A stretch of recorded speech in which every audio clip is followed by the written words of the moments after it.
lamang natin sa kanilang pagsunod sa kalooban ng Diyos. Kaya tayo nagpipista, nagdiriwang, sapagkat napakaganda ng mga ginagawa ng ating mga santo. Okay? Ngayon, dito sa parteng binasa mo naman sa bandang huli, Kuya Min, kasi nag-aalinlangan ang lahat ng mga Hudyo. Hindi lamang ang mga eskriba at pariseyo. May mga Hudyong gusto nang manalig at maniwala. Pero nag-aalinlangan pa rin sila.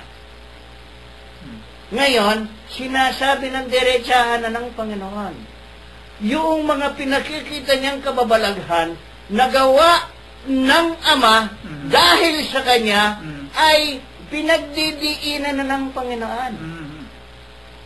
Ayaw pa rin nilang maniwala. At nung sabihin ng Panginoon, ako at ang Ama ay iisa, abay kumuha ng mga bato babatuhin siya. Bakit? Kasi mismo ang mga Hudyo ay nananalig sila kapag iisa na at nakipag-isa na ang Diyos sa isang tao, Diyos na siya. Ngayon marami tayong mga kapatid pinaniniwalaan, propeta pa rin ang Panginoon Hindi pa rin sila naniniwala na si Jesus at ang Ama ay iisa, diretsahan na niya sinasabi. Nagiging katulad na sila ng mga eskriba at pariseyo. Dahil hindi rin nila maabot ang kanyang kaisipan, katulad ng mga pariseyong hindi matanggap at hindi nila maaro yung kaisipan ng Diyos. Pilit na pilit nilang pinaghihiwalay ang Panginoong Jesus sa Ama. Sana huwag tayong paligaw sa kanila na sinasabi nilang si Kristo'y propeta lang, si Kristo'y tao lang, hindi Diyos. Mismong ang Panginoong Jesus ang nagsabi, ako at ang Ama ay iisa.